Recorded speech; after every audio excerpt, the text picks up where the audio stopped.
Հայաստանի, Վրաստանի և Ֆիլիպինների քաղաքացիների համար աշխատանքային վիզաների տրամադրումը Հունգարիայի կառավարությունը այսօրվանից դադարեցնում է, հաղորդում է Reuters-ը։ Այդ երկիրը հայտարարել էր, թե հունիսից կդադարեցնի վիզաների տրամադրումը Եվրոպական միությունից դուրս գտնվող երկրների աշխատողներին։ Հունգարիայի խոշորագույն օտարերկրյա ներդրողներից ոմանք հայտարարել են, որ հրավիրյալ աշխատողների ներհոսքի լիակատար դադարեցումը հարված կհասցնի ընկերություններին և ավելի լայն տնտեսությանը։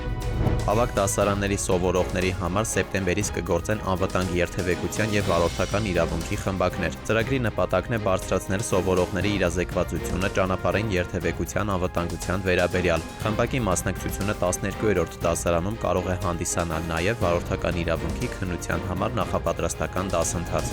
Լուսաբացի Մավան երգով վրաերթ է տեղի ունեցել Գեղարքունիքի մարզում։ ԳԱԶ 283 մակնիշի բեռնատարը Երևան-Սևան-Իջևան ավտոճանապարհի 63-րդ կիլոմետրի հատվածում վրաերթի է ենթարկել 49-ամյա հետիոտնին։ Վարորդը տեղում ենթարկվել է սթափության փորձաքննության, եղել է սթափ։ Ֆոտոլրագրող Շամշյանը փոխանցում է, որ սևանցիները վրաերթի վայրը համարում են դժոխք, քանի որ այդ հատվածում հաճախակի են լինում վրաերթեր, այդ թվում Մավան երգով։